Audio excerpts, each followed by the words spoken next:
Good evening, everyone. How are we doing tonight? Welcome to a night of inspiration as we're here for the annual Awards and Scholarship Gala. My name is Perrin Johnson. You guys doing all right? Oh, we gotta do better than that. You guys doing all right? You all gotta go to work tomorrow. I need you to get the energy going so you can ease into the week the right way. So we're gonna do it one more time. How's everybody doing tonight? You guys all have great Mondays. Here we go. So, we're all here for obvious reasons. We want to honor some young men, give them building blocks and the foundations to be successful. But more importantly, we're also here for three people.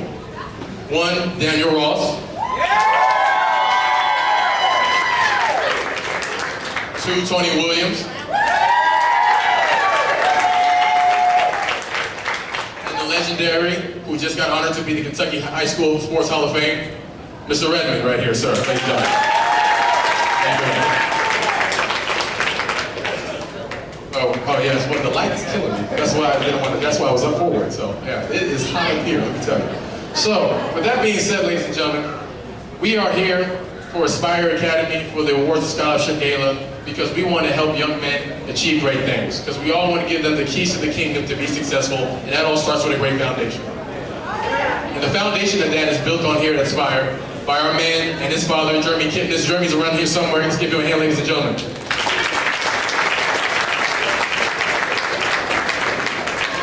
And the main mission at Aspire Academy is why it was started and why it was funded, to give athletes the keys to be successful and to have them have good leadership skills and to set them up to be good collegiate athletes, but also scholastically as well. Because a lot of times when you see student athletes and you see young men that have great potential, that have great, they don't have the great resources they need to be successful.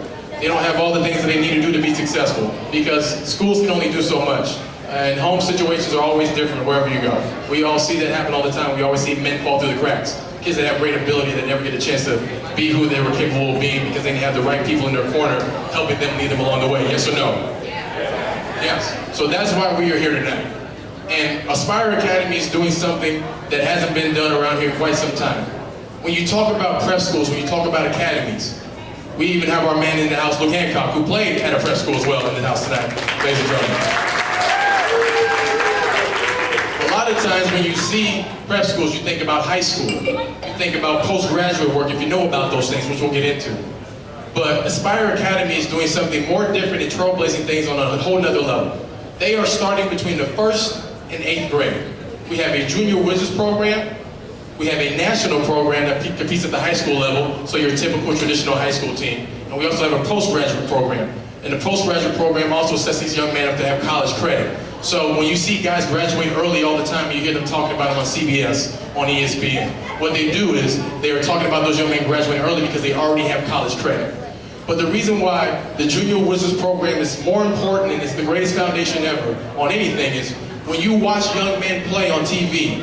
How many of you guys watch the NBA? You guys look at Doncic. You guys watch him? Yes. You guys ever heard of Yusuf Nurkic? He plays for the Portland Trail Blazers. These young men left their towns when they were 13 and 14 years old because they were on a dream to be something that they wanted to be, and that was to set out to be the best basketball player they could possibly be. And that led them to the NBA. And they got that because they were able to leave their schools and their hometowns early and their loved ones to make a sacrifice. And we have some young men in the back that are doing that here tonight, so let's give them a hand as well.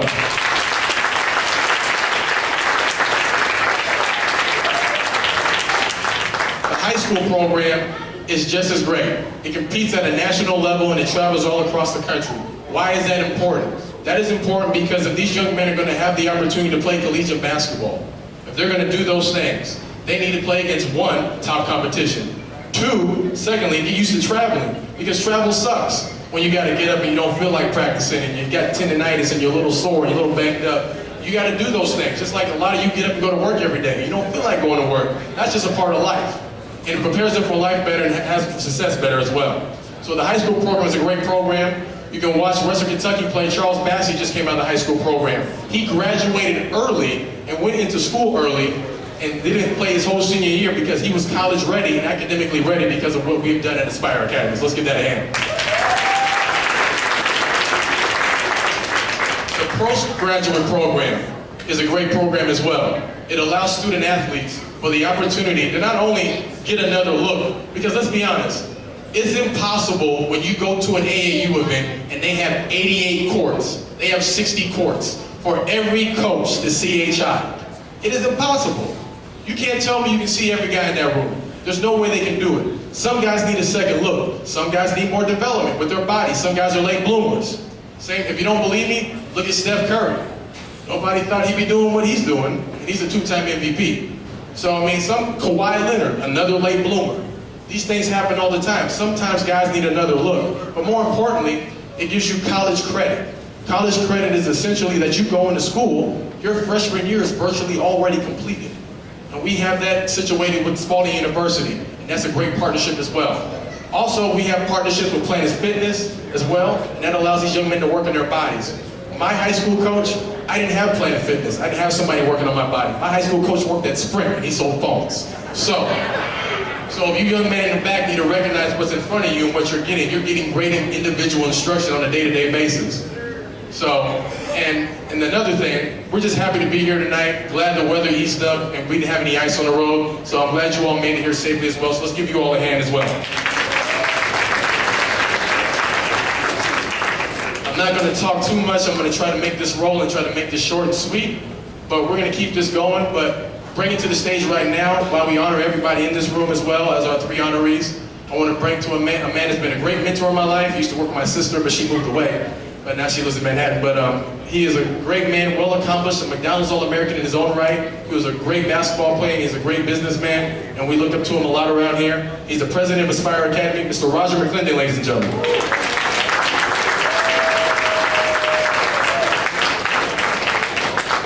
Can you guys hear me? Can you guys hear me? Thank you so much for being here. Thank you for spending the time on a Sunday, bringing your family, bringing your friends. The reason we're here, really the reason we're here is to honor people that have made a difference in the community. And the three gentlemen that Perrin named, we're going to go into greater detail and provide them an award, but it's really a recognition for them and what they've done and what they continue to do. So they are the real role models, and it's great to have everybody up here from Aspire Basketball Academy, especially our players and our young ones and junior wizards, to listen to these stories of accomplishment and really from the heart why they do that. When you're a coach, you're really a teacher. And when you're teaching, you give it of yourself. And when you give of yourself, you sacrifice. Because you take your time from some other things, like your family. And these people that you coach become your family. And that's nothing greater to be a servant leader, and that's servant leadership. So give those guys a round of applause again for being here. So why am I here? Why are you here? You know, there's always has to be a connection. You have to be vested. Unfortunately, in today's world, there's very, very, very few people that are just purely philanthropic. Somebody wants something for something. There's sometimes deep in your heart when you search, there are those that just give to just give. And we really appreciate that because that's happened for us. We've run into individuals that give up their time, like Luke Hancock, and don't get anything in return other than the satisfaction of helping others. And we love that for you, Luke. Thank you so much for doing that, Luke. And I can go on and on, I will give thanks to everybody at the end. But the second part of what we want to do is really tell you about what Aspire really is. And I'm not going to like color code it or, you know, make up a story. You know, when you get into the AAU basketball world, when you get into this world, there's a lot of folks that don't do it right. They don't have ethics, they don't have morals, they don't have standards, they don't have governance, and that's really too bad. And you've seen it from sometimes the pro level all the way down to the AAU level. And sometimes it gets out of control of the expectations of what parents expect from their kids. And I was just at ESPN at an event in Atlanta, and they had done some insights and some research, and youth have started to run away from the sport, and for many different reasons. One, it's very expensive. You know, a lot of families that want to do it in public schools can't afford to do it. And in certain public schools, like in Chicago, they've gotten rid of basketball programs altogether, which is unfortunate. Because holistic learning includes the idea of playing on teams, the ideas of sacrifice, the ideas of focusing on a common goal to make a difference. And those lessons that you learn early in life, how to work with people that are different than you, look different than you, come from a different background, play a major role in how we shape our country. Sports have been the center of change, from social justice, yeah, clap it up. Social change, social justice, from Jackie Robinson and before. So we're here tonight because of that change. I'm vested. You know, when Jeremy and his dad came to me, I was working at Yum, I was the Chief Sustainability Officer at Yum, they came to me and they said, hey, we're bringing this program here because we want to make a difference. This is my dream, and Jeremy will tell you the story, and he can do a much better job than I. So when I was there, I said, yeah, I'll be an advisor. I don't have the time to really take it on, but I'll advise you. And the structure of the program was a for-profit business. And the first thing I said to both Jeremy and his dad was, you can't be a for-profit business. It doesn't make sense. Your mission and your vision speaks nonprofit. It speaks about giving. So all the money that you sunk into this, you kind of flushed down the toilet, so to speak. You can't get that back. That's gone.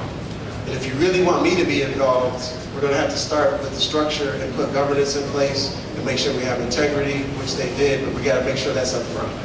Because otherwise I don't want to put my name on it. Okay? And they did that.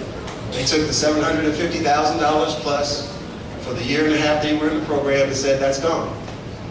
We want to start this out in a nonprofit way, let's do it right. And from there, we've just been working steadily to make a difference. And the folks that have joined on with us know what we're doing. If you go over to Holy Cross, who we have a partnership with, we have a dormitory that used to be the old priest retirement home. It's a beautiful facility. It's physically adjacent to Holy Cross High School. And you know, we were at another high school, DeSales, and they were wonderful. They helped us with the visas, they helped us with the academics. You know, Charles had a 3.8, we mentioned that. They were wonderful. But they didn't have the facilities for us to grow. The logistics were awful. We weren't executing very well. And we're still a little bit dysfunctional, so I'll tell the truth. We're still working. We gotta get better. But what we did was we partnered with Holy Cross, worked with Danielle Wingate over there and said, hey, you got a common vision and mission about education, it's leadership development, it's education, it's community service, and then it's basketball. It's about building self-awareness and understanding of these young men so they can be successful in life. And a lot of times when you're 15, 16, 17, and you don't have that family structure, it's very difficult. Okay? So that's what we're about. So they brought us on. We now reside in Holy Cross. Beautiful dorms. We've got some remodeling to continue to do, but it's a home. It's a family. And we got a chef that comes in and cooks, and you know, I'll get some recognition out. Casey's out there. Casey, we appreciate you. Thank you for helping us. Give her a round of applause. And we grind every day. Now, I've got 4 kids. They've all graduated and grown and out of the house. I didn't know I was going to adopt another 20, but I have. I thought I was going to retire from Yum and just kind of, you know, find an island somewhere and relax after, you know, working for, but I decided, you know, I got to get back because in my heart, basketball truly changed my life. I come from a single parent family. We had a very, very difficult situation, but that didn't stop me, you know. A gentleman came into my life that understood about education and how education was important, and it changed my life. And between that and basketball, it got me on the trajectory of where I am now. And I still don't feel like I'm successful. I still feel like I got to do more, and that's why I'm involved. So I appreciate you being here. And again, I'm going to take the spotlight off of our program for now, because we're going to have our guys come up and tell you about our program. We've got leaders up here that may be scared to death to come up here on stage. But listen, guys in the back and the younger guys, I had stage fright all my life. I'm still shaking. I don't know why I'm up here.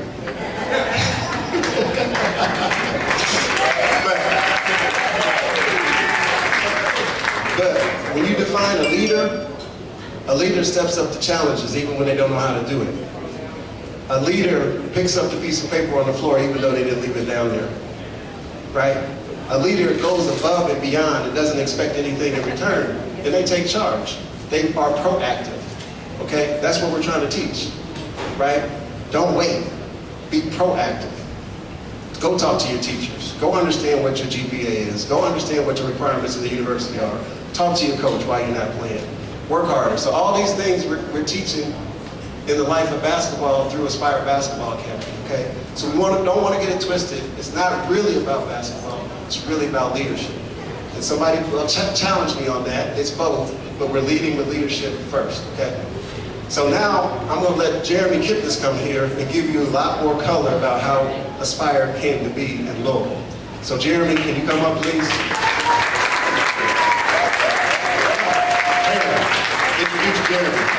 Harry, introduce Jeremy, then Jeremy. I'm ready to say, I didn't know Jeremy could start dunking on people and stuff around here. Okay.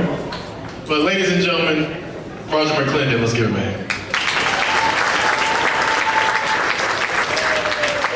So I'm going to tell you all how I met Jeremy and my relationship with Jeremy.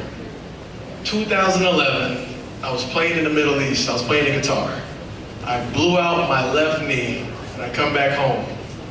And then I rehabbed a whole year, and I'm hanging out with these two guys. One who's redshirting in Luke Hancock, and the other guy who's hanging around helping him rebound and helping him in practice every day in Jeremy Kipnis. And every day I'm in there, these two guys talk to me every day. More importantly, Luke was too busy making Montrez mad all the time. But Jeremy, because he was beating the starters every day, but Jeremy was a guy I interacted with each and every day. And he has a great story, and I don't know if you guys know Jeremy's full background, but Jeremy's from Guilford, Connecticut. He was going to play basketball at the New England College and decided to give up his basketball career because he wanted to learn from one of the greatest coaches we've known and seen around here, Rick Pitino. So he decides to come to Louisville. Louisville wins the championship in 2013, as we all know.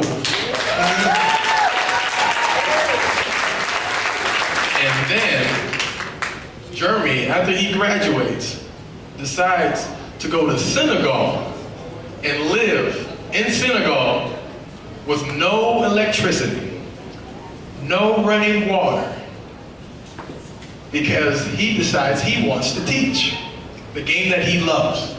If that's not dedication, I really don't know what is. That's what you really define as for the love of the game. And Jeremy went and did that, and he decided, and he met with his father, that he wanted to open a preparatory academy, an Aspire Academy. And Aspire originated and started in Scottsdale, Arizona, and Jeremy was there in Scottsdale, Arizona, an Aspire Academy. However, the people in Scottsdale did not love basketball like we do here. The support wasn't what it's supposed to be. You know, there's a lot of desert, there's not a lot of things going on out there unless you're a golfer or, you know, spring training baseball, whatever that may be. So we got a golfer in the house, I take it out there somewhere. So yeah, there we do. But with that being said, Jeremy's journey led him back here, and he created Aspire Academy with the help of his father and the help of many others in this room. And that has led to him to create what we've seen here, and this is the right reasons why we're here tonight. So without further ado, ladies and gentlemen, Jeremy Kipnis.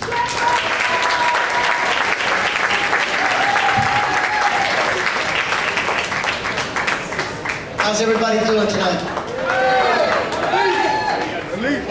Well, first I'd like to, thank you guys from the bottom of my heart, every single one of you, for taking the time out of your busy schedules and being with us tonight.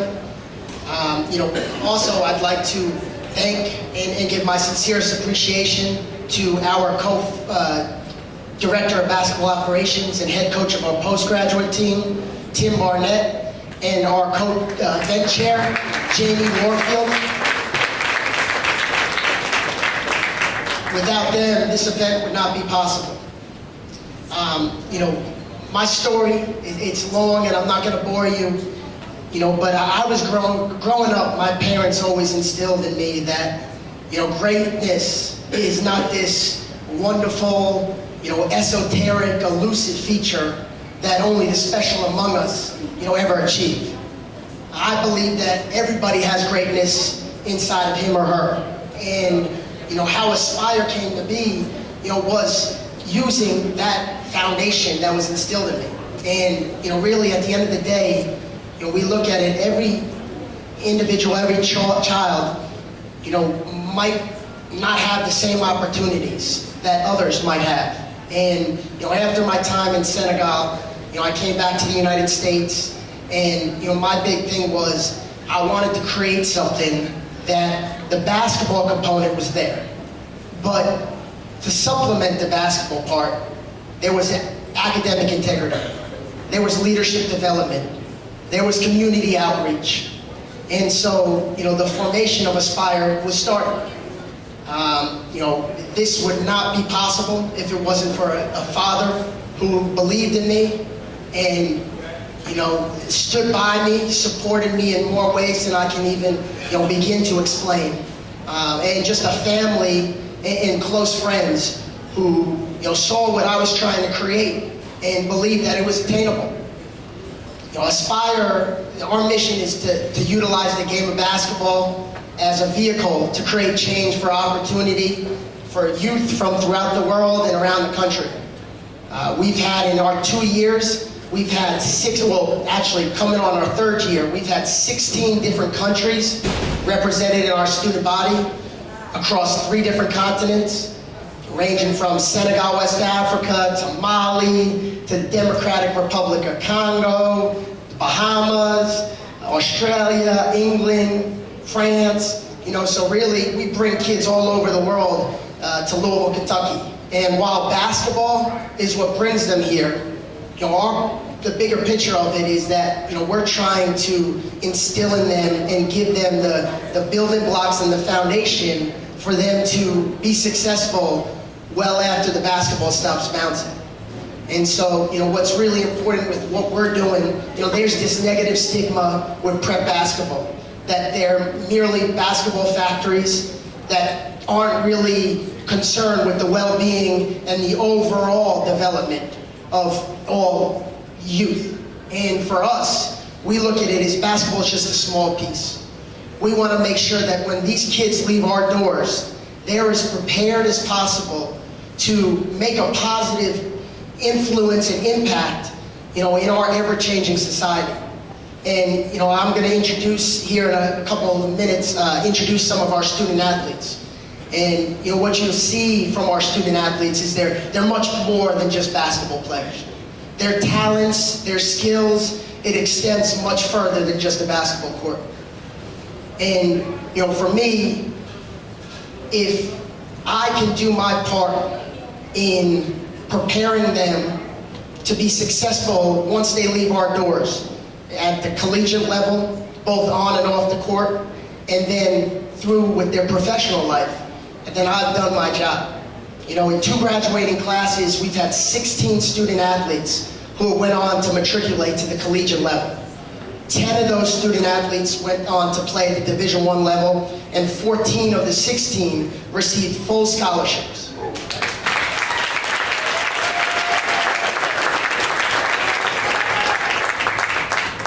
So, the impact and what we're trying to do, we can't do it without you guys. We can't do it without the community, and that's the honest to God truth. Perrin alluded to the fact that we started in Scottsdale. And, Scottsdale, you're dealing with snowbirds from the Northeast who are there for 2-3 months out of the year, and there's no direct connection with the community. And, it was obvious after that first year, I'm somebody who's not afraid to take chances, not afraid to go out of my comfort zone. And, I knew that to build sustainability, to build longevity, we had to relocate. And we've been here, this is now our 2nd year here, and we truly call Louisville, Kentucky home.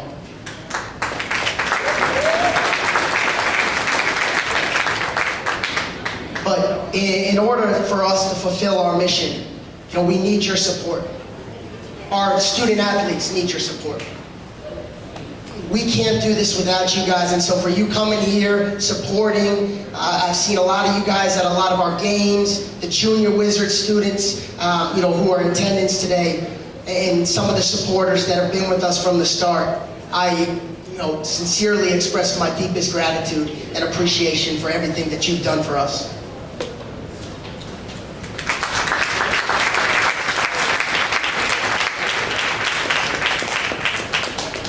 Without further ado, I'd like to introduce some of our student athletes. First, I'd like to introduce Sekou Sadakale from Mali, West Africa.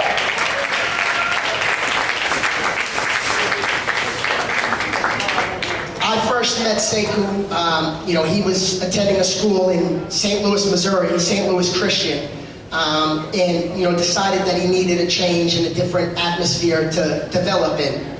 The first day I remember picking him up from the airport, and he did not speak more than 10, 15 words of English, but you could see how eager he was to develop and how much he wanted to, maximize the coaching and the instruction and the people who were around him. And I've seen him develop and grow from, a young man, a 14-year-old young man who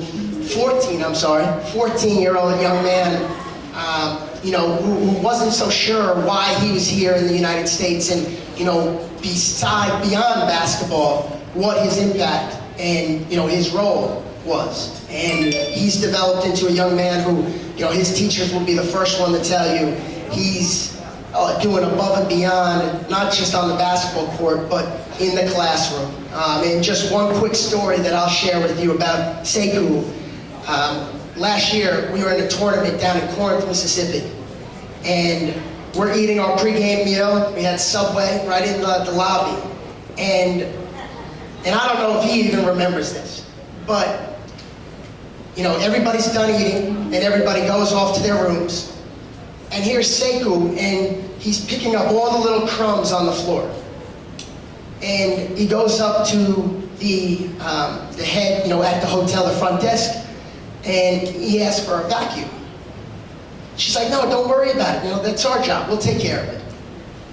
And he insisted that he cleaned it up because that was the right thing to do, that he was going to clean up after him and his teammates. And that's just something that stuck with me, because most kids, 15, 16, 17 years old, that's not what they're thinking about. They're thinking about their game that they're playing in an hour.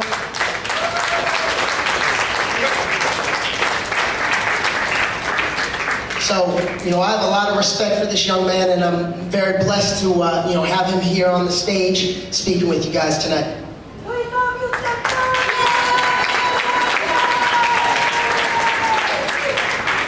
Hi guys, my name is Sekou Sadakale, and I'm from Mali in West Africa. And tonight I'm here to really thank Jeremy and Aspire for giving me the opportunity to come to Aspire and for play basketball and go to school. And right now I'm having a great education and with the great teachers. They're really caring and they're taking care of me, and I'm really thankful for that. In Aspire I also met coaches like Dean, who I'm really looking up to, and he's a role model for me, and I have a lot of respect for him, and Jeremy right here. And in Aspire I also met my teammates, Amar Harvey, who's a really good teammate, and he's always giving me the example, and we have the same mindset, same goals, and I'm really thankful for that. In Aspire also, I met Casey and Addison, who I'm really thankful for. I love you guys, and that's it. A round of applause for Sekou Sadakale.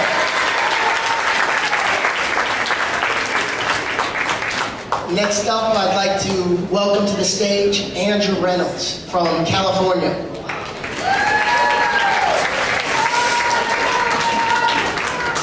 Andrew is a special young man who really understands the small piece that basketball plays in his development.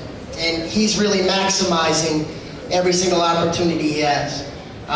There's not many kids who are so assertive and proactive to where they're coming knocking on your door, at 6 a.m. Coach, can you get that internship with Luke so I can learn how to manage money? And so very blessed to have Andrew on stage here, and I'd like to welcome him. Thank you.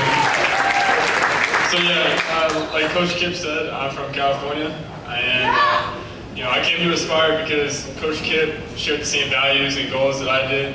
And he's really pushed me to be a better student, athlete, and man. And he really encourages me to be my best self every day. So I just try to take advantage of every opportunity, and I can't thank you enough. So thank you.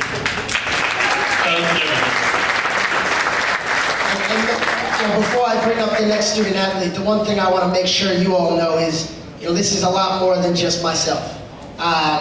We've been blessed enough to bring on people and individuals who truly believe in our mission and what we're trying to accomplish and care about our boys a great deal. And so, I'd be amiss if I did not, say that again. I might have been the one who started and had the vision, but every single individual who has helped us along the way are just as important as myself. And that's really important because it takes a village.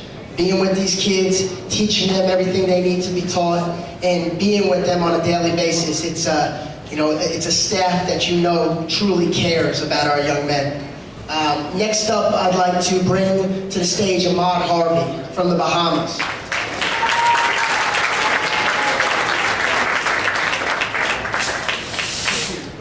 So he's not going to share this story, so I'm going to share it for him. I met Ahmad, his coach with the Bahamas Jaguars, had reached out to me. We had mutual friends, and he explained this story about a young man who had never played basketball before, and they would have tryouts, and he got cut from the team. And so they go on with their regular scheduled practices, practicing at 6 a.m. every single day. And here's this young kid who's practicing. He's there at 4:30, 5 a.m. every single day. Now, mind you, he's not on the team. He's just playing for the love of it and wanting the opportunity to grow and develop. And so eventually their coach said, I'm going to put you on the team. You can practice with us, you can sit on the bench, but I'm not going to guarantee you any playing time. By the end of the year, and I didn't believe this, I had to look it up for myself, Ahmad Harvey won them the Bahamian Federation Championship.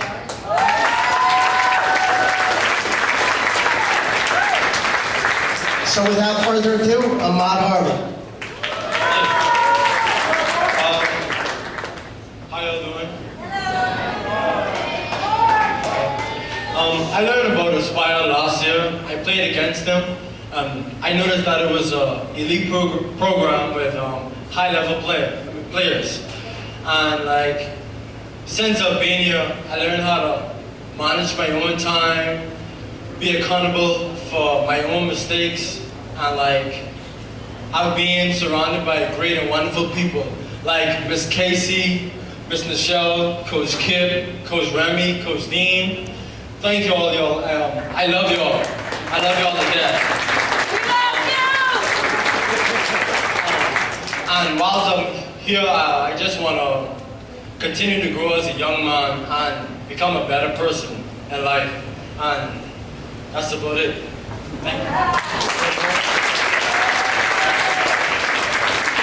Last but not least, well, actually, I'm sorry, we have two more. Next young man I'd like to bring up is Jordan Young from the Bronx. Oh, I'm sorry. He's gonna be mad at me. From Brooklyn. So, just a quick story about Jordan. He came down, met with us, and committed to us in about May. And I was up in New York scouting at a tournament up there in July. And I met up with Jordan and we watched the games together. And something that I've never seen before happened. And he'd see a college coach and he'd go inside his pocket and pick up a business card that said his name, his age, his position, what he does well, and he would hand these out to different college coaches. So to really be able to take full control of your future, I think that says a lot about this young man. So without further ado, Jordan Young.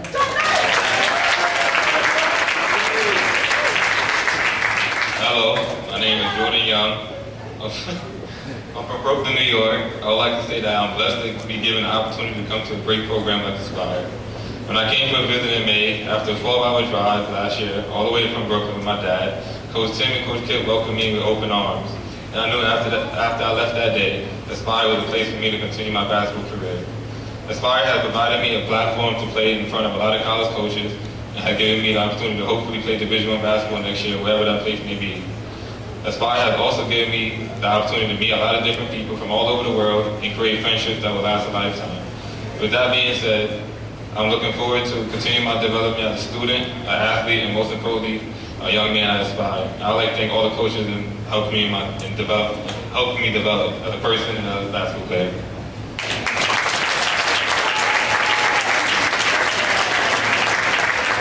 Last but not least, I'd like to welcome Bronson Borlase from Melbourne, Australia.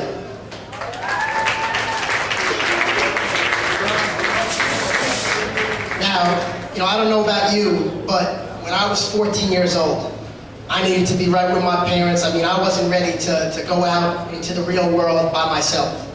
And that's exactly what this young man has done. Him and one of his classmates, Steven, both came here the first week of January all the way from Australia, never being away from home before, 14 years old. And to be able to come out here and with a goal in mind of developing and growing to being the best version of himself, only to help and help his family later in life. I think that's a true testament to the character and the focus that this young man has. So Bronson, I appreciate you being up here on the stage.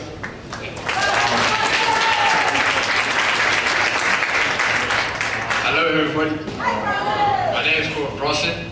I came from Australia and I'm a freshman. I came to Aspire Academy to make a better life for me and my family, and I'm very proud to be a part of Aspire because it's allowed me to take my education and my basketball to the next level and to learn a lot of things like how to work hard and all of that. And the teammates and the coaches have been pushing us every day to become better people, and I just want to say thank you.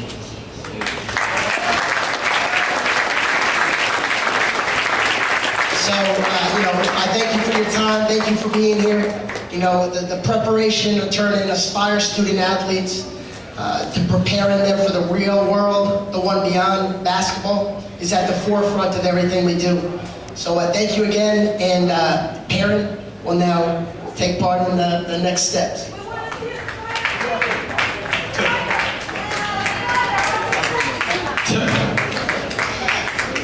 Ladies and gentlemen, as you all have been sitting down here for a little bit, we're going to take a quick 10-minute break, and we're going to come back to us. If you want to wet your whistle, if you want to use the bathroom, go ahead and do that. We're going to come back and we'll continue on with the rest of the night. So go ahead and we'll take 10 minutes, and then we're going to continue with the night. Ladies and gents, you all can come back down and fill in your seats when you get a chance. And we're going to continue with the show. The next gentleman I would like to tell you about is Luke Hancock. Yes, Luke. He's somewhere around here. And Luke is one of my favorite Cardinals ever. He came in here, he transferred in from George Mason, and he used to give the starters the business every single day. And the best basketball you saw was at practice every single day. Because Luke would trash talk the starters every single day. Everybody sees the finished product. Everybody sees the game. The game's not fun. Practice is where the real wars happen. That's where the guys want to fight and all those things. I've never seen Montrezl Harrell get madder in my life than every day at Luke Hancock. I thought Montrezl Harrell was going to kill Luke Hancock. I had a surgically repaired knee, and I attempted to stop them from almost fighting. And then I remembered that, hey, I don't want to go back under the knife. So I'm just going to see how this transpires. But Luke is a very impressive young man. His accomplishments, most outstanding player at the Final Four. I remember when I watched him work all year. He worked so hard all year. And then he played summer ball, pickup ball, and he hurt his shoulder. And when he hurt his shoulder, it set him back. And he could barely get his arm up this high to shoot the ball. So when he came back of having his shoulder repaired, Coach Pitino, as you know, he tells great stories, always tells about guys are being so good. And nobody believed how good Luke was, but nobody knew that Luke couldn't get his arm up to shoot because he was just coming off of rehab. But he put in work and he put in work and he put in work, and the end result came at the right time between conference play and then that Final Four run that led to the championship, as we all see today. So Luke had a great story. He's gone to a preparatory academy. If you are not familiar with Hargrave Academy, it is a prep school in Virginia. It is a very well-known prep school in Virginia. And Luke will tell you about at Hargrave, even though you weren't a military guy, they made you march at 5 a.m. on Sunday in uniform. He can attest to it. He probably will tell you about it. He probably doesn't want to. He probably wants to delete that from his memory bank. And then prep school allowed him, propelled him to get another look, to be seen by the right people, to be successful. And without prep school, we might not never know who Luke really is. And that's a fact. Without the postgraduate program, we never have a Luke Hancock, which means you have no national championship, you have no most outstanding player at the Final Four, and you don't have a fiance. This is all factual, but all for the right reasons. So, with that being said, it's an honor and a pleasure to introduce Luke Hancock.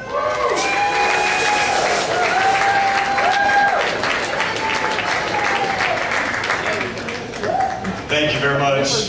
Some of those stories might be inflated a little bit. I was not one to go tangle with Montrezl Harrell after he was upset after practice. Most of the time, at least. Thank you all for being here very much. I'm the executive director with Aspire Academy, and we all very, very much appreciate you guys coming out tonight. I'm going to tell you a little bit about Jeremy Kipnis. That was my college roommate. And Jeremy, I've never seen a guy more driven or passionate than Jeremy Kipnis. He's a guy that will stay up. If there's something to be done, he will stay up 24 hours, 36 hours, whatever it takes to get the job done. He will stay up and get it done. I think he has to work on time management a little bit, kind of knocking things out, but there is no one you will find more driven than Jeremy Kipnis. He was the guy at 1 o'clock in the morning, didn't shoot it well the night before. I'd go bang on his door and say, we got to go shoot hoops. At 5 o'clock in the morning before we were going to 6 a.m. practice, he's the guy who I would have in the gym passing to me, and he passed, I have no idea how many shots, but he passed a lot of shots, which is probably why he can't shoot it all, and I don't really like to pass. But Jeremy helped me through it. With my shoulder injury that Perrin talked about, he really helped me recover from that, and you know, you go through those struggles. I started out, some people are worried about Ryan McMahon or Jordan Wara that has a slow stretch. I started out 13% on my first 30 shots as a Louisville Cardinal, and I'm sure all the people that are like, Luke, those were all boos to start. You don't have to flatter me, those were all boos to start.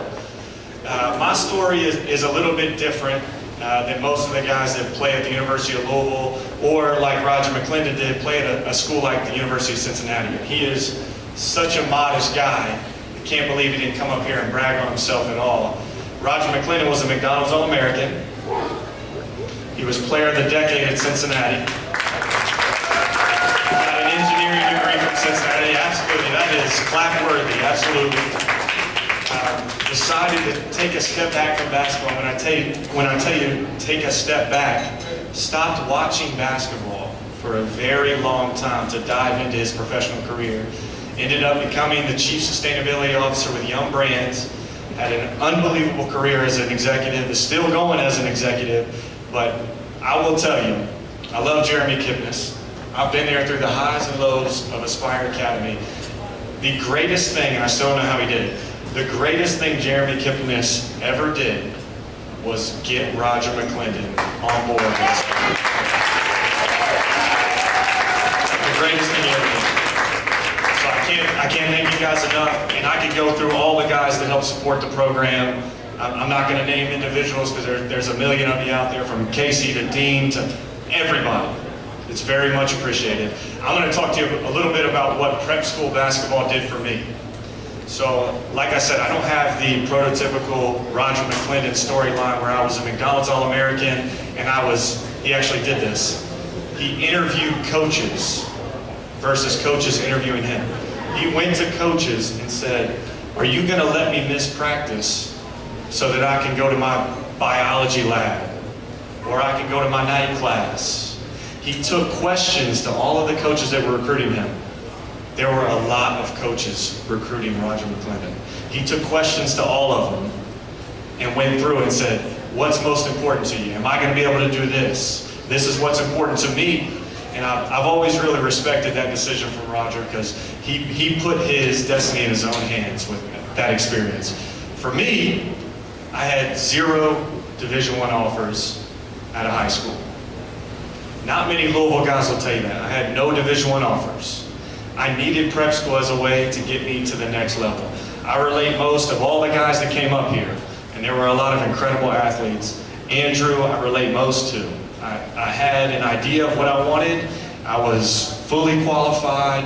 I had the grades to get there, but I needed an extra step. I needed extra competition, and prep school basketball did everything for me. I was one of those guys who got there early and stayed late.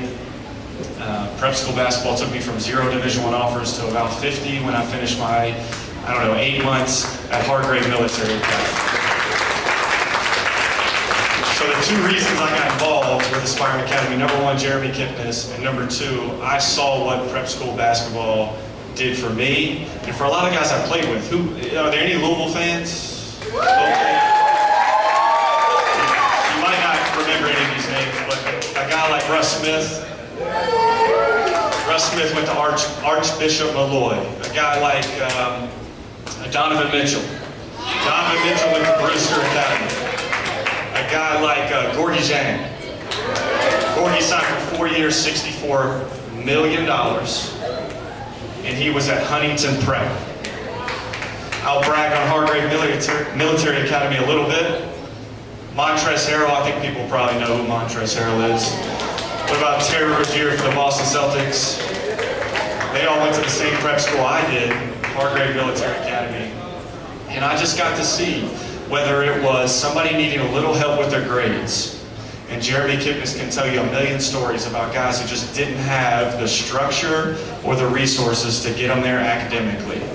Whether it's, I need to retake 1 class, I need 3 more points on my ACT. Whatever the case may be, Aspire Academy has structured out a plan for each of these guys to get them where they need to be. For me, I just probably wasn't good enough as a basketball player to get where I needed to go. I knew I wanted to play Division I basketball, and I had a goal, and I had a dream, and I knew how to work hard, but I needed prep school to get me where I wanted to go. I've always kept this with me from my military prep school days: structure, routine, and discipline. And those were the things that made it happen for me. That's a big part of why I got involved with Aspire. That's a big part of why I think it's so important. So many of the guys I played with would not be where they are without prep school basketball. And for a basketball-crazed state like Kentucky, it is incredible to me that there are not more things like this in this state. You guys love basketball. Indiana, Kentucky, this is the Mecca. And for Jeremy to bring a program like this from nothing, I mean, there was a story told where he went to West Africa. Can you imagine, Jeremy will say he's 5'9", but he's really a 5'6" white guy getting off the plane in West Africa. He can speak Wolof to recruits right now. He can speak Wolof to recruits in West Africa. Not great Wolof, but he can speak Wolof. And I'd venture to say he's probably the only 5'6" white guy from Connecticut that can speak Wolof. But I really saw what Aspire was growing to. I saw from Jeremy starting this thing from nothing to where it is now and how many kids it's impacting. I've told these guys over and over again, you guys are so close. And I was right there with you. I needed to work on a few things basketball-wise. I had my grades, but if that's something you need to work on, there is structure for you there. And I think Aspire Academy is going to really revolutionize what it means to be a college basketball player around here. And we can't thank you enough for being here. We appreciate it so much. I hope you guys have a great time tonight.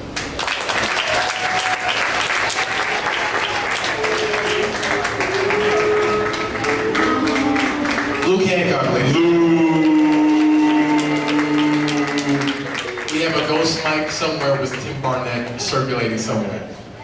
The greatest thing about what he just said and what he just told everybody around here is a lot of times you hear people and they tell you things and they tell you stories and you hear about it and it's hearsay. You have tangible proof on what this can possibly do. That's something a lot of people can have at their resources. And the other thing is that the kids get to speak and interact with him on the daily basis when he goes to practice with them. That's a resource to help them with this process as well. But now, we're gonna get to the nuts and bolts of why we are also here as well. We have Tony Williams, we have Daniel Ross, we have Coach Bob Redmond is here. Ladies and gentlemen, let's give them all a hand tonight. I'm a big Cowboys fan, you have no idea. I'm keeping it all together right now, keeping it all together. I'm not gonna cry, but just so you know. I could go on forever, but nobody wants to hear me about that. So, ladies and gentlemen, to kick off the rest of our show, we're gonna keep this rolling. We're gonna bring the co-director of operations for Aspire Academy and the head coach for the postgraduate program, Mr. Tim Barnett.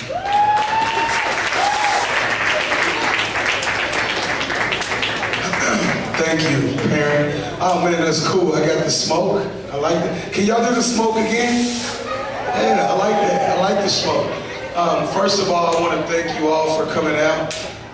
This is very, very, very important to us. It's a very important night. I want to thank all of our junior wizards, all of our parents, all of our volunteers that have done everything that you all could to make this possible for us. Aspire is not just a basketball program, it's a lifestyle for our kids. And one thing that we do is try to make sure that we're teaching the game of life through the game of basketball. Because like most of us, the basketball is going to stop bouncing.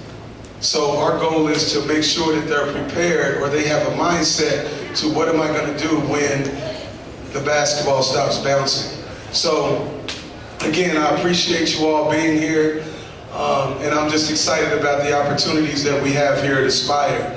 Which brings me into our first guest that we're going to recognize. A young man that I met back in the 7th grade. I was in actually I think 6th grade, and I was with a lady by the name of Kim Richardson, and she had a son by the name of Cody. And so I was talking to Cody, and I was going to see Cody play. Where's Cody? I think he's here somewhere. There he goes, my man Cody over there.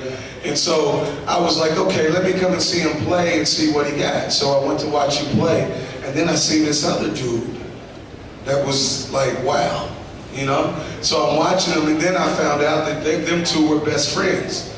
And then I found out that Miss Kim was helping really the whole situation with everybody. So upon meeting this gentleman, when I first started coaching him, I used to say to him, and this was in the 7th grade, I used to say, you're a professional athlete. Like, you're a pro athlete right now. If you continue to work, and if a little bit of luck happens, then you've got a chance. And one thing that I can say about him is that he's persevered. It wasn't easy. He didn't take the traditional road of going to a college, being recruited for the NFL, or even really being highly recruited out of high school. And like some of my guys, I get on you all now about grades and your opportunities and really taking advantage of it. So this young man was kind of really finding his way. But I knew he was a professional athlete. Like, I knew it. There was no question. So after graduating in J-Town High School, playing basketball and football, he got a chance to go play at a junior college. He played at the junior college, played there a year, then decided he wanted to take his talents to a professional league. So he went and played professional for a couple years, then got a call up by the Kansas City Chiefs. Was on the practice squad for the Kansas City Chiefs, and then he got a call up and he went to the Houston Texans. And this whole time, I'm watching just from a distance, and I'm like, man, I can't believe this is Daniel. That's Daniel doing that. So I'm looking, so I'm just following the journey. Then, all of a sudden, he signs with the Dallas Cowboys. Oh. And I'm like, wait a minute, hold up, wait a minute. This is my guy, my team that I love, and he plays for him? like it was surreal for me. I can only imagine what it was for him coming up through what it was that he came up through. So he went and played last year for the Cowboys, played this year for the Cowboys. Unbelievable player, number 93. I would text Cody and say, hey man, you see Daniel? And Cody would be like, yeah, he's doing good right now, ain't he? You know, and just one thing I wanted to share, like it was right before before they did the cuts. And I was like, I called Cody and I was like, man, is he gonna be okay? He was like, coach, he's gonna be straight. He's good, coach, he's good. And so without further introduction, a young man that I love, that I've been blessed enough to watch, that I appreciate, that I know what his hustle was. I know it wasn't easy. I know it was about perseverance. I know it was about his belief. I know it was about his granny, his mama, Miss Kim. He had a village of people. Clap it up for him. Clap it up for him. He had a village of people. He had a village of people, and as you can see here at the tables, he had a village of people that followed him and that believed in him, and more importantly, he believed in himself. So without further ado, I am honored, I am beyond honored to sit here and introduce you all to the Dallas Cowboy. Look how big he is. Hey, you know, he was almost this size in 7th grade. He was bigger than me. You know, so without further ado, I'm honored to introduce to you all Mr. Daniel Ross. I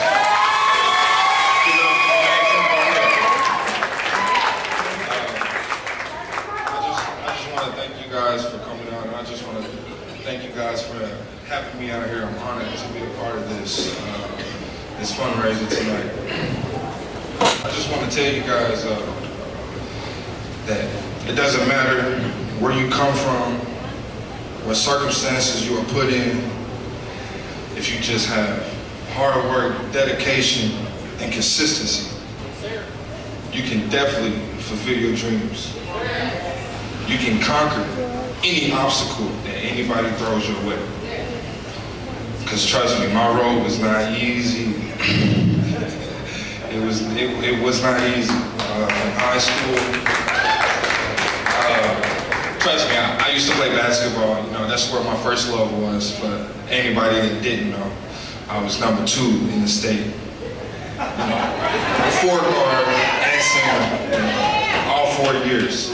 You know, and then all my teammates, all my friends, they kept telling me, man, you need to go out and play football. But I wasn't focused on football, man. I was trying to be the next LeBron James. You know, but football was my call. So I went out freshman year, but it was too late. I missed tryouts. So coach told me to come back next year. So I came back next year, and my sophomore year, that's when my football dreams have started. I didn't know how to get into a stance. I didn't know how to read plays.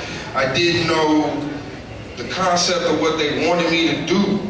But I tell you what, they told me to do one thing, and that's run through the man right in front of you and make any play that you can. So that's what I did.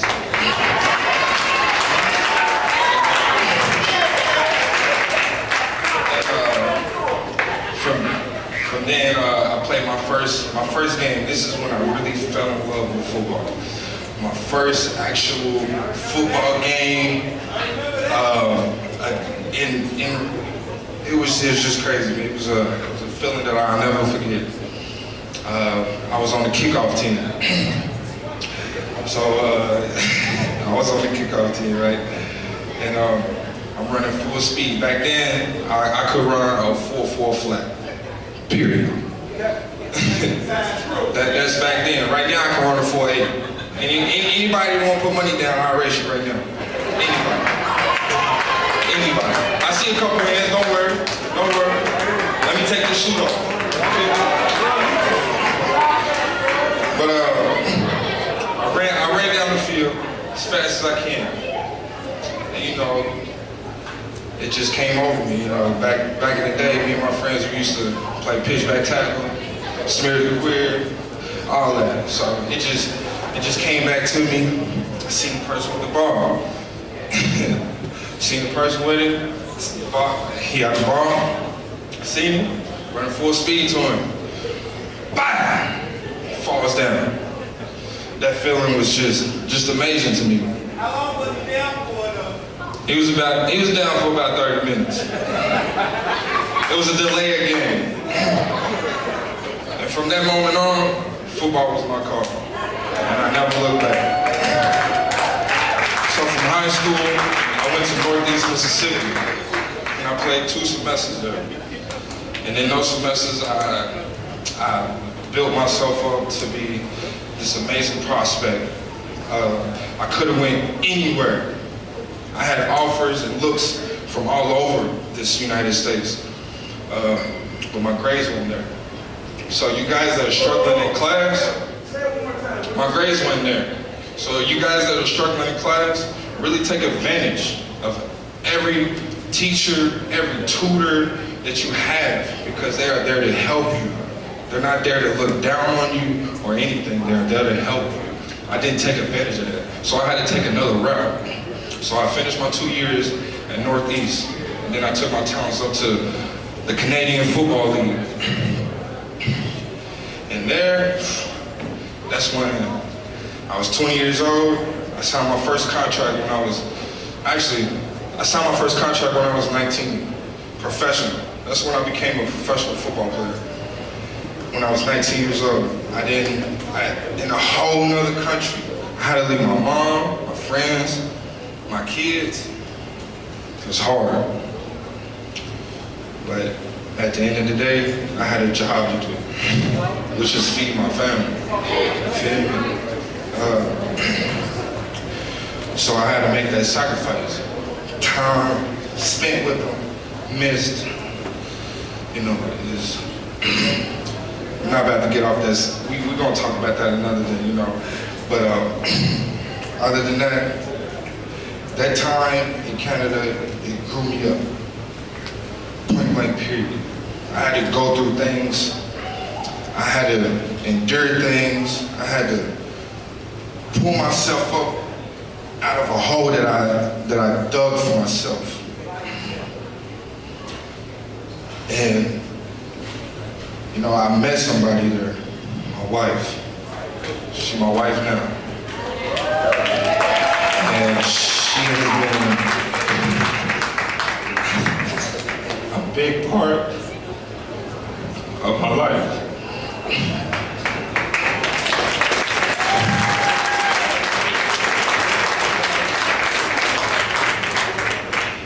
Because little do you guys know, like I said, Canada was not easy.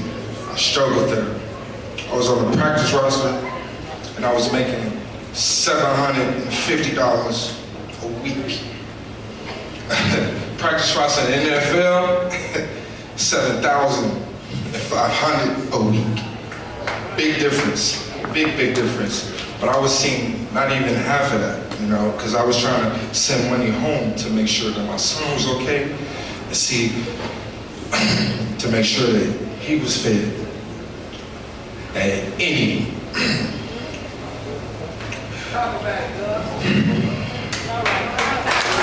By any means necessary. I had to do what I had to do. But through that, it was a big struggle. I was on the practice roster. Couldn't make.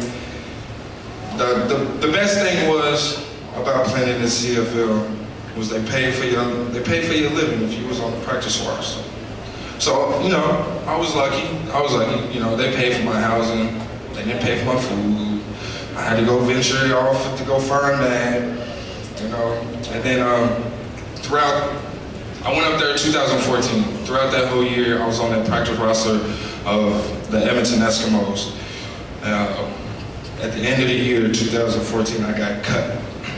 Worst feeling that I've ever felt in my life. I didn't know what to do. I didn't know how to take it. I was just asking myself, what happened? But you can't do that. You gotta dust off that shoulder, dust that dirt off, get back up, and go capture that dream. Because at the end of the day, this is what we do. This is what I do. Point blank, period. And I don't want to cuss, so excuse my language if I do slip.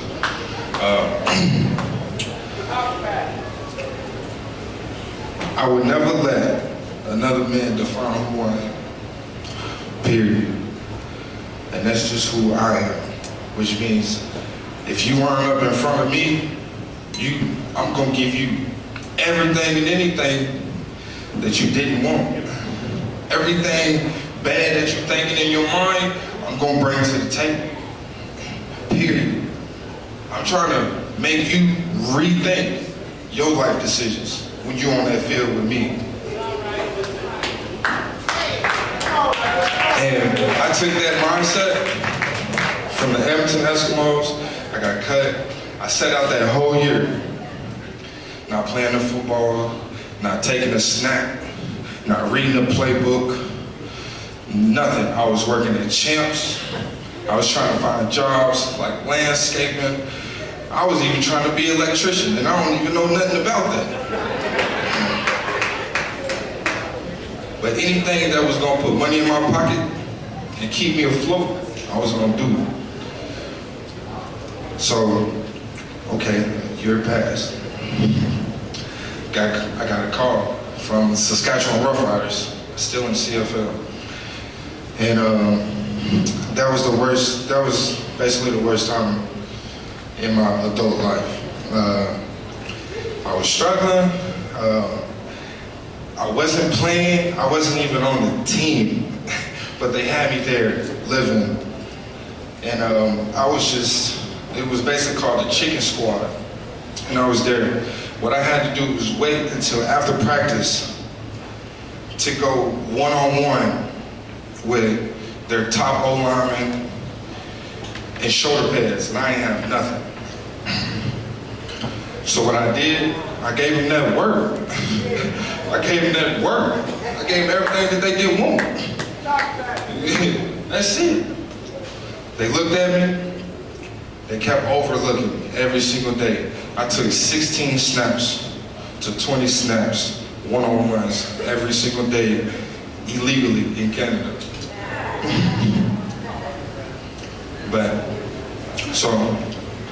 And then my chance came. They finally gave me an opportunity because I was just beating everybody that they threw in front of me. Period. I was beating everybody that they threw in front of me.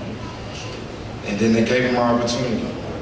And in that opportunity, I played for one game with the Saskatchewan Roughriders. And in that one game, I had my first official sight as a professional football player, but it got taken away. So it didn't count. But that didn't discourage me. So next week, they cut me. I ain't have nothing. I ain't have no money in my pocket. I have nothing but my wife. And she was there to support me throughout everything. And I ain't have it, but she had it.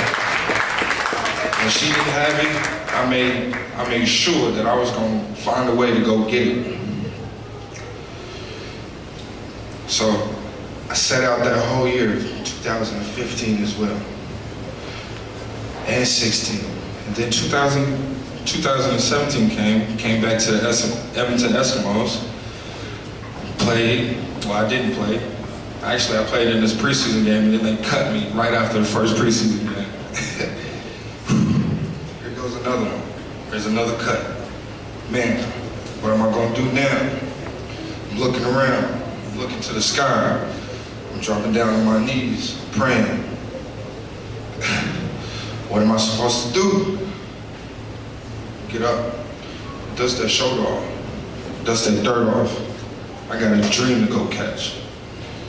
So that's what I went to go do. And after that, that's all I did was work out, send out my film. Me and my agent, we worked our butts off. And the agent that I had, shout out to my man Matt, he ain't here tonight, but he worked his butt off for me. And 2017, I had my first shot to get to the NFL. And just because you don't have nothing, you grow up in a single parent home, mother or father, it doesn't matter. All you have to do is believe in yourself. And that alone will take you far, further than what you really know.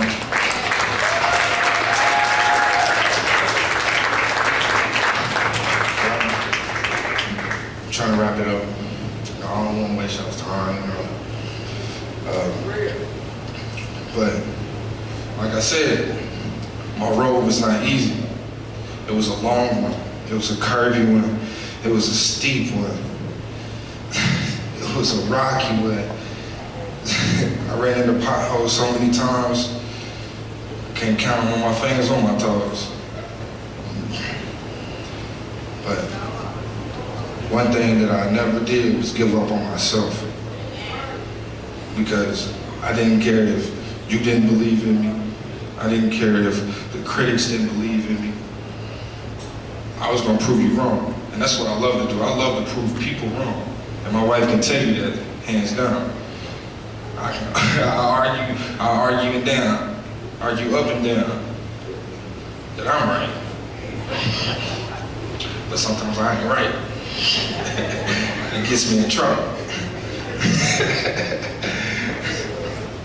But, you know, like I was saying,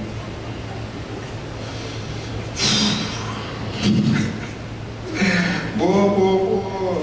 Just clap it up for Daniel. Clap it up for Daniel. Clap it up for Daniel. Hey, Daniel. We haven't met. I'm Roger, man. So, a real story, real brother. What you're talking about is real struggle, real life. We're really enjoying your struggle, and you're inspiration to us. And it's a night of inspiration, and that's why you're here. So you're sharing that from your heart. You know, the bottom, your wife, family. That's what we want to recognize. And so tonight, with your story of validation, we have what we call a positive spark award. And what that means is for people that truly dig down deep and have what we call intentionality. Like you had intentionality, like no matter what, there's nothing going to stop you. And you had to learn method. Because you can have all the intentionality you want. If you don't know how to do it, if you don't know what those skills are, you still won't make it. So you learn how to do method and intentionality, and you're a successful young man right now in the NFL. So we love you for that.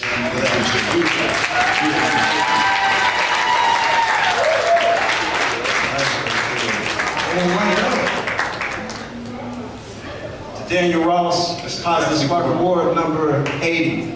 Presented to Daniel Ross for the intentionality. This is definitely going on.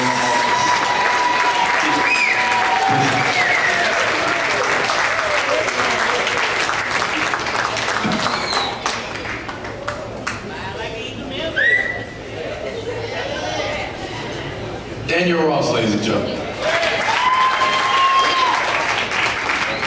For all you young men in the back, that lets you know right there that success is not a destination, it's a journey. And then you gotta get there through progress. And that's how things work, and that's how life works, as a lot of us older people here in the room know. Now, the next person that we are going to introduce to the stage is a gentleman who, his name is Tony Williams, ladies and gentlemen. Let's give Tony a hand. The original, I'm sorry, my microphone's a little loud, but that's the original T. Will. This building is haunted if you don't know. The original T. Will. They speak from the rafters in here. The original T. Will. The original T. Will. Is that Jesus? Who is that? Is that Jesus? The original T. Will. Is that my conscience speaking to me right now? I don't know who that is. Ladies and gentlemen, Tony Williams is a 1,000-point scorer at U of L. He coached 3 seasons at Dawes High School. Their record was 79-24. They didn't lose a lot of games. 9 and 24. I got a voiceover, I love it. You do. He played 10 seasons professionally. He went to back-to-back Sweet 16s. And when he coached in high school, they produced 3 Division I players. We talk about producing Division I players at Aspire Academy. It's an amazing thing to do that at a high school, at a public school, without those resources. Tony's been a major part of my life.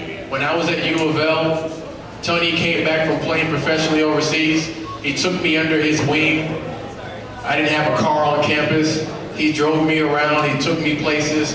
He was the big brother I never had. I could really say a lot of things about him, a lot in detail, but they wouldn't do him enough justice because he did a lot of things for me that he never had to do. And you have to value people in life that do things for you that they never have to do. Because a lot of times in life, people don't do things they don't want to do. But Tony took care of me. He came back to the program countless times. And he gave countless tales of energy and ways to work harder and be successful. He gave people the blueprint, or as I like to call, the answers to the test. Because that's how life works. There's nothing better than somebody that prepares you for life to give you the answers to the test. So I'm not going to keep on talking about him because I don't want to keep you guys here, but he is one of the most amazing people in my life. Tony Williams, ladies and gentlemen.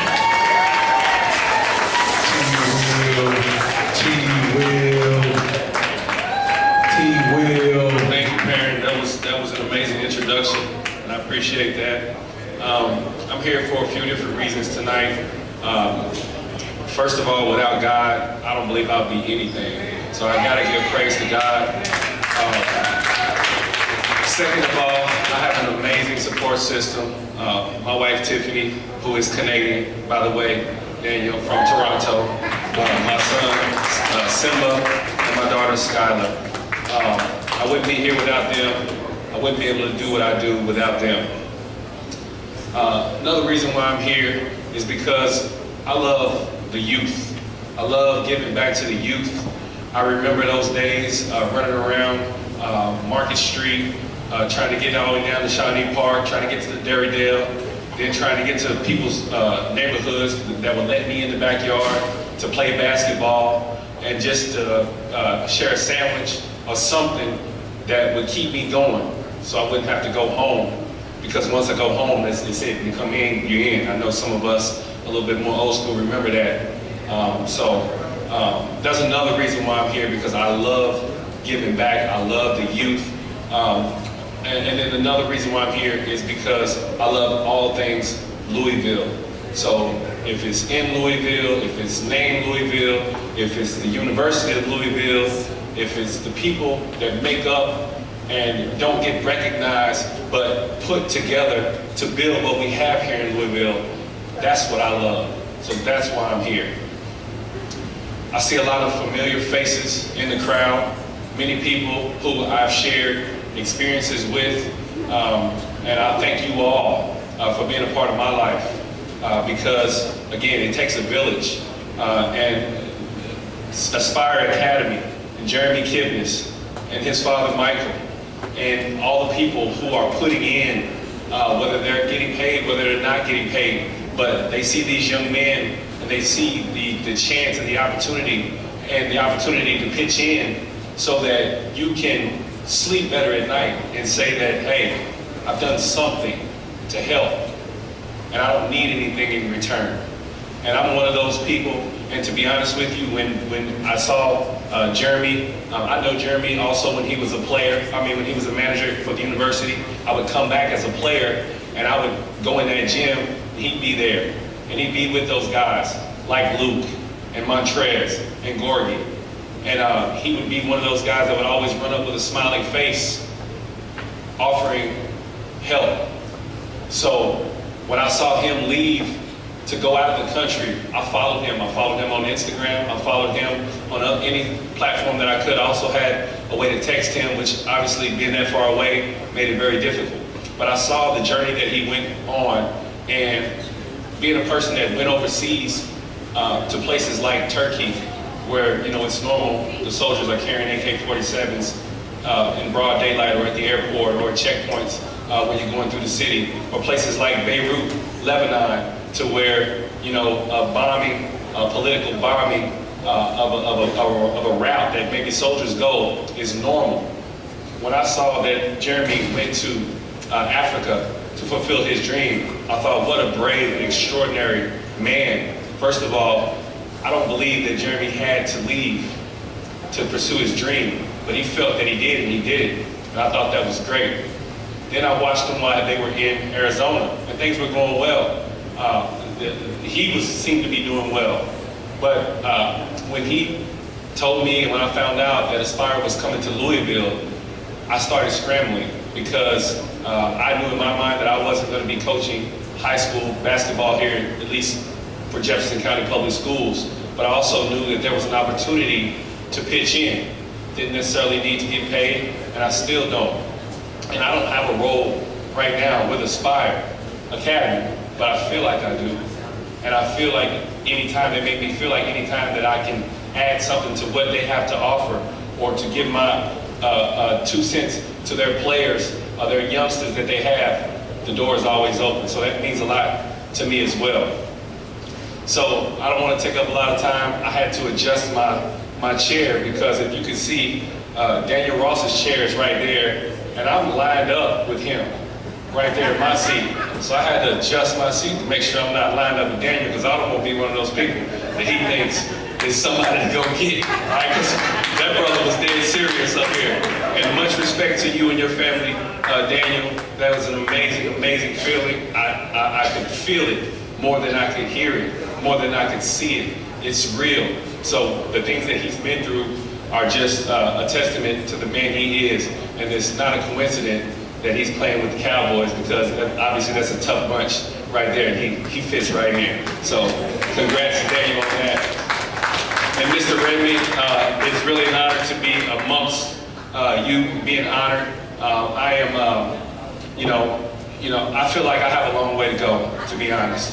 One of the things that before my kids go to school every morning, we say it to each other, along with my wife, good is good, but we're striving to be great. So I feel like, thank you. I feel like I've done some good things.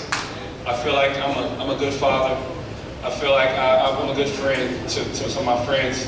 I feel like I'm a good mortgage loan originator. But right now,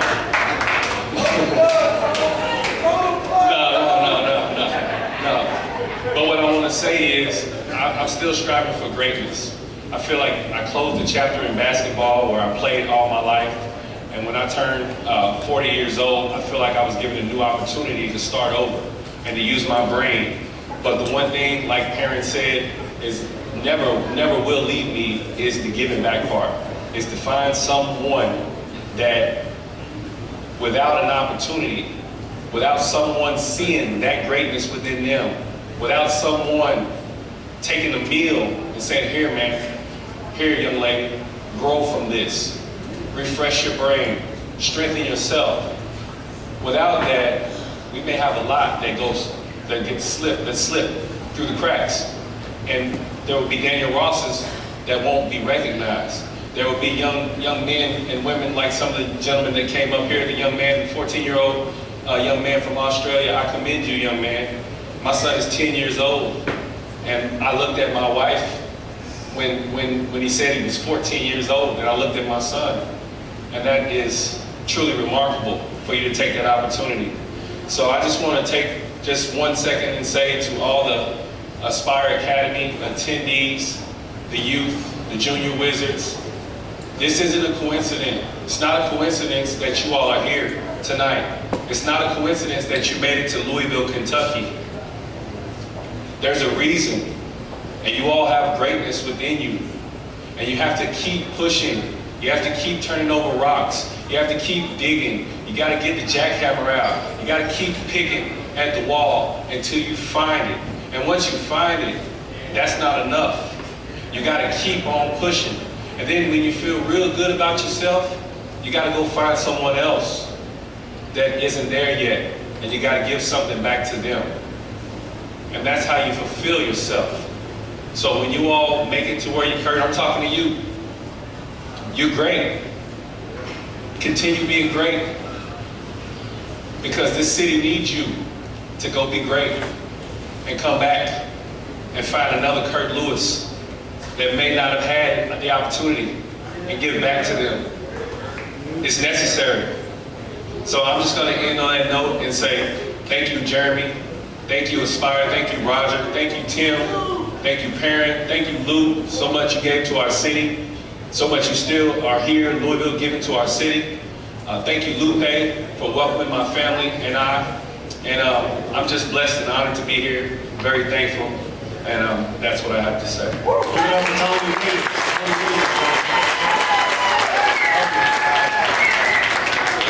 This is ward number 79, so I'm out of order a little bit, but this is a positive spark ward. You were there and young, you brought your young guys for development, and I've watched you coach at Dawson. I've seen how you work with young people, and you're really a role model. Thank you, sir. So thank you for accepting this award. Thank you.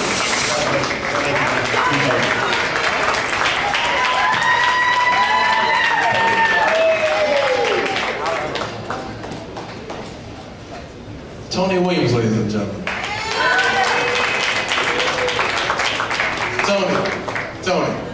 Tony, you're the big brother I never had. I love you, man. Thank you. Ladies and gentlemen, and last but not least, I can't do this man's introduction enough justice, because being a basketball player, you have 5 guys on a court, and they're all on a chain to make a play, to make something happen. Coach Redmond had 11 guys. That's a whole nother animal. And I love basketball through and through, but football, to have 11 guys playing together to be communicating on the field is a special thing. And Mr. Redmond, I'm jealous because I hear so much about you, but I never got the opportunity to play for you. But in your athletic career, as some people know in here, it's very concise. And you only have so many opportunities to do things that are special. Daniel can attest to that. You can attest to that. Tony can attest to that. A lot of people in this room can attest to that. Mr. McClendon as well. So, unfortunately, since I never got the opportunity to play for you, we're going to bring a gentleman to the stage that did, because he wants to give you the ultimate respect that he feels like you deserve. Tim Barnett, please come to the stage.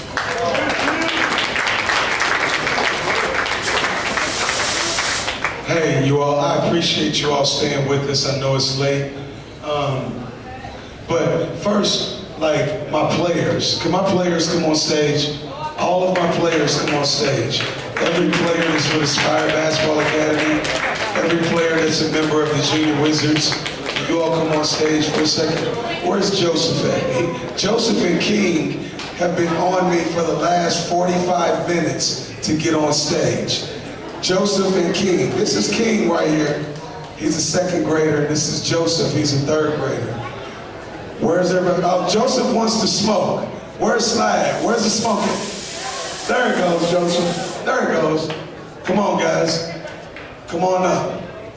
And while they're coming up, and before I go into coach, I want to thank Jeremy Kipnis. I want to thank Michael Kipnis for giving me the opportunity, Roger McClendon, to be a part of Aspire Basketball Academy.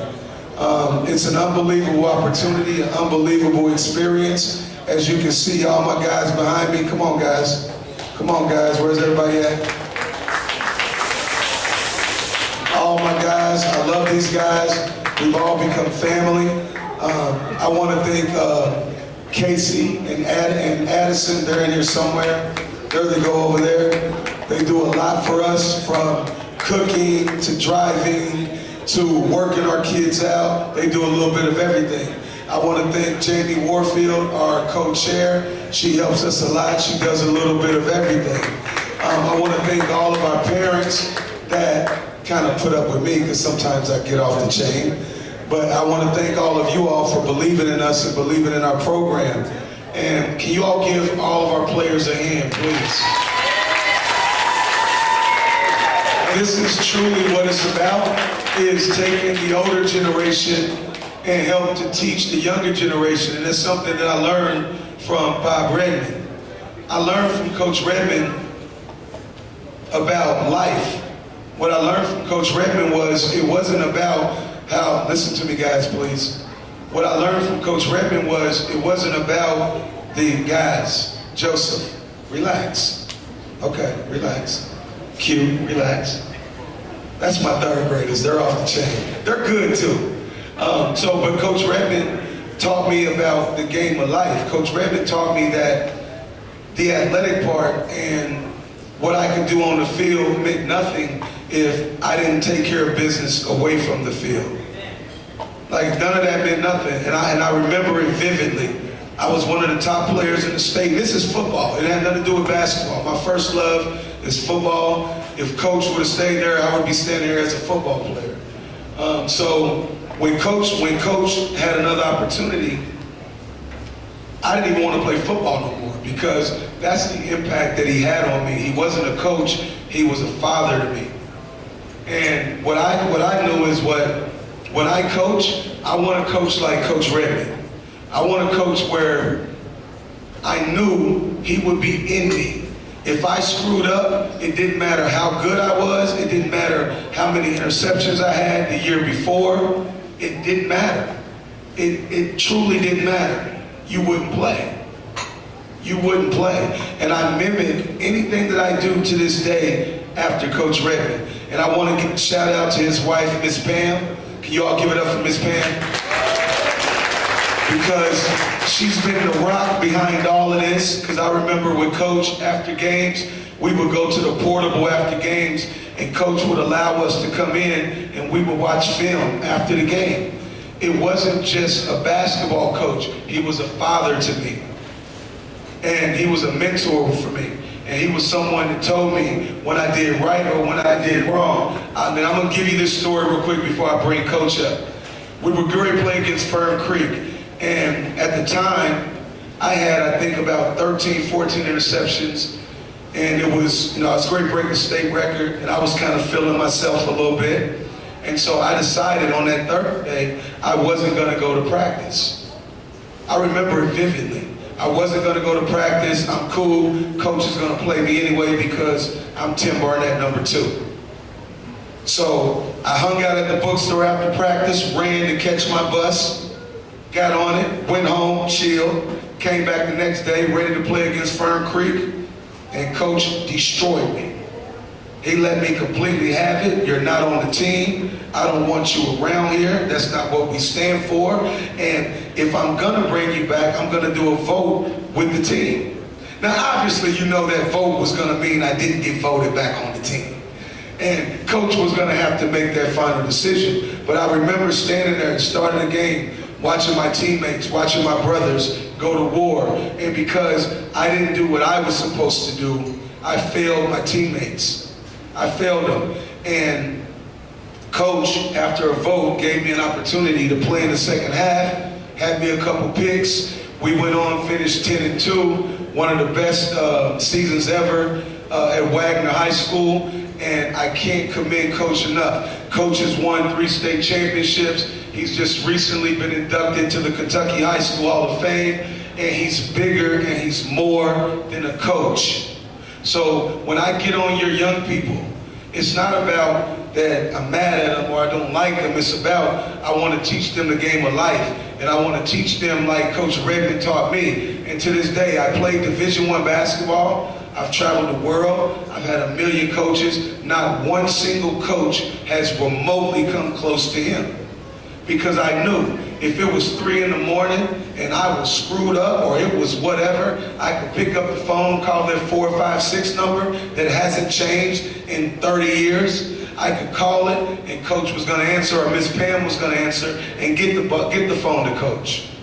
So without further ado, my mentor, a person that's very, very, very, very, very, very, very, very special to me, helped mold me, and I don't even think he knows how much he molded me. I want you all to please put your hands together and welcome the best coach, the best person, the best man ever, newly inducted into the Kentucky High School Hall of Fame, Mr. Bob Redmond.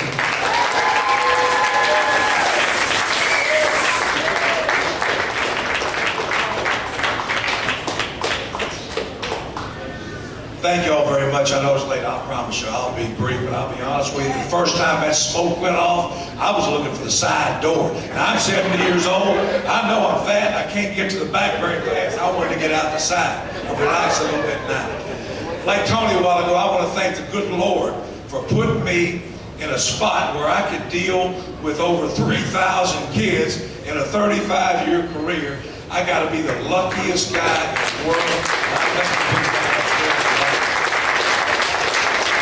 I've got a wife here of 48 years. Why the hell she ever put up with me, I'll never know, but she did. I promised her. I played for a league or so and then coached 1 year with him at the University of Louisville as a graduate assistant. I promised her that, look, I want to try this. I think I might be able to do this. I like it. And I said, look, I'll do it 4 years. I promise I have my teaching degree. I'll teach and I'll coach. If I don't like it, I'm not any good at it, I'll get out and get a real job. 35 years later, I'm still running up and down that sideline acting like a fool. And I'm telling you, I enjoy every second of it. And thank the good Lord for that. You know, I've heard the word inspire tonight about 500 times. And I mean that I've had kids, one after another, that inspired me. I heard us talking a while ago about everybody. No matter what your real ability is, everybody's got talent. And it's what you bring out that counts. And man, I've seen that so much, no more. Then one little kid played for me at Durrett High School. You probably don't even know where Durrett High School is. Durrett High School is now where Mayo High School was. And this kid, he had one arm with him. Now don't feel sorry for him. Not at all. He didn't see it as a problem. He saw it as an asset. And I'm telling you, he could do more with that one withered arm than all of y'all out there could do with two. He was the toughest, one of the roughest kids I've ever been around. Could play baseball. He played basketball with that one good arm. He could do anything. I'll never forget this as long as I live. We're playing Fairdale. A pile-up ends up right in front of me on the sideline. And I knew something was going on over here. Big Daniel will tell you, there's a lot of things that happened in that pile that nobody really knows. But I knew something was going on. I heard somebody screaming. The officials ran up and they grabbed down that pile and they were digging and digging and digging. And man, they got to the bottom and drug out the little kid out with one arm and took him right to the sideline and said, Coach, he's out of the game. I said, for what? He said, we got to that pile. Somebody was screaming. We thought somebody was hurt bad under that pile. We got down there. That little one-armed guy here had that nub under some guy's face rubbing him in the face. He's out of here for illegal use of the nub. And I said, show me that in the rule book. And I looked for 45 years and I've yet to find that in that rule book. I don't think it's really in there. But boy, what a player. What an absolute treat. Tim Barnett just told a story that made me cry, I'll be honest with you. And he's telling you the truth. And he left a little bit of it out. He doesn't even know this. This is probably a revelation for him. I got a call from my high school coach who worked at the Board of Education in Jefferson County. Tim was at another high school and had a little problem. My coach called me up. He said, listen, I got a kid here that's had some issues, looking for a place to go. Would you take a chance on him at Wagner High School? I said, you know, Coach Gray, you know that I will bring him over here. And I'm not going to lie to you. When Tim got there, he was a little independent, I guess to use the words lightly. He was a little bit difficult sometimes to deal with, kind of full of himself. But like he said, he missed the practice. And the other kids on that group, they called themselves the Dirty 30, and there wasn't but 28 of them. That's the truth. They all played both ways. They were the toughest bunch of kids, a lot of them kids that were on the verge of maybe being in real trouble, trying to make a decision in their life. Do I go this way or do I live this life? Which way do I go? That's where they were. Tim was part of that group. I'll never forget it as long as I live. When he missed that practice, we got angry. We had to come to Jesus. Had a little meeting in there with the players and kids and this and that.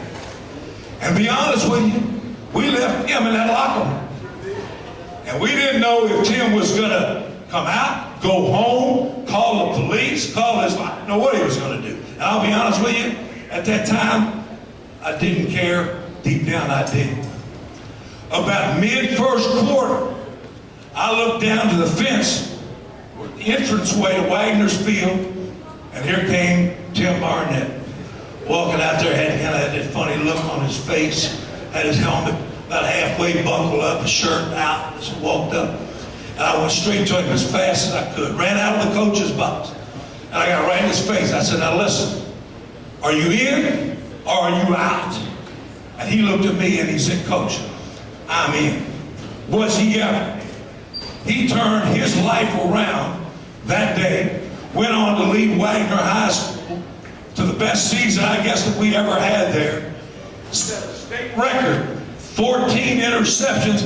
And you can look it up, it might still stand. A couple of years ago, I did. What a credit he was to Wagner High School and to himself. And I am so proud to see the man that he's become, what he has done with this group of individuals. And I'll be honest with you guys, and I'm going to leave you with this because I know it's late and everybody wants to go home, and I understand that, but I'm going to leave you with this. To you guys here, that word inspiration, that word aspire, here's what I'm going to tell you. When you get knocked down, and you're going to, probably more than once, Big Daniel told you that a while ago. And Big Daniel, I'm only 70. If I get another job, I'm going to give you a call. We can do business, baby. If you can run that for what you had to say. But when you get knocked down, you get up. And you keep fighting. When you're down 21, and you will be, come back. Find a way, get back. When the world says you can't, let your heart say, oh yes I can. You find a way to be successful. Thank you all very much. I appreciate your time.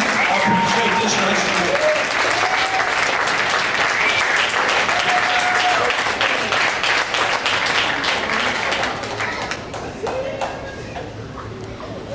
Coach, it's an honor.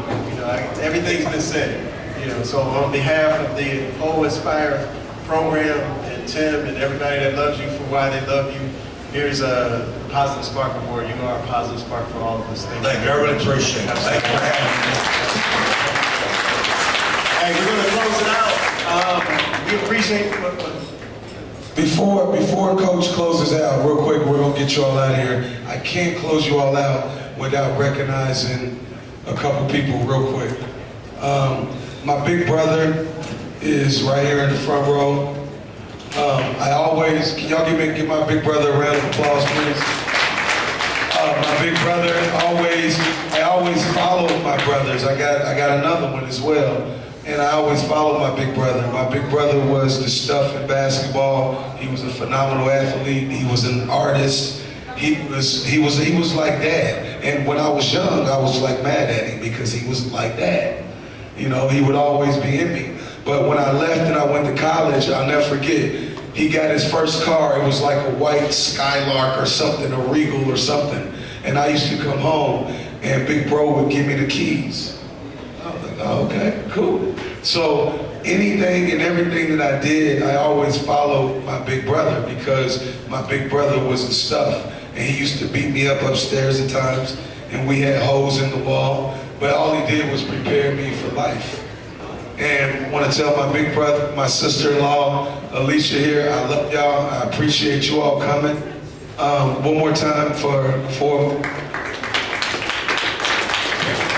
I'll leave you all with this. Aspire Basketball Academy, we're on the rise. And the only way that we get there is by the support and the energy of you all. So again, I thank you, and I'll leave it to President McClendon. Thank you. Perry Johnson, thank you for emceeing and doing such a great job. Give a hand up for Perry Johnson. March 2nd, Carlos Dixon, the champ here. He's undefeated. He'll be fighting in Columbus, Ohio, March 2nd. So give it up for Louisville's own. March 2nd, Carlos Dixon. Yeah, Coach Remy, Coach Dean, Lupe, who's on our staff, thank you so much for supporting us. Coach Ryan Williams. Wherever Ryan Williams is on this post-grad thing, Ryan, we couldn't do it without you. My other guy, Mr. Matt Kessler, is somewhere in the back. We call him Matt Goody. He's in the back somewhere, so I definitely appreciate you all. Coach Dean, all of you all. Coach Kip, obviously. Absolutely. And finally, to Sly Garnell for the Majestic for helping us out so much. We really appreciate Give it up for Sly and the Majestic. And Coach, our booth, our caterer. We want to give it up to our catering service, Mr. Devin. We appreciate you all. You did an amazing job. Thank you all. All of the decor, all of the decoration was from them. We appreciate it. If you're doing an event, make sure you look them up. And last but not least, thank you all for being here. Good night. Thank you. Joseph, where's Joseph? Where's Joseph? Joseph, come here, Joseph. Wait, hold on, wait, where's King? I got King too. King and Joseph. Tell the folks good night, King. Good night. Where's Joseph? Good night. They could not wait to get on the mic. Listen, and then the last, I want to thank Miss Stephanie, wherever Miss Stephanie wears that. She did a bunch for us. I appreciate everybody. Thank you all. Have a good night.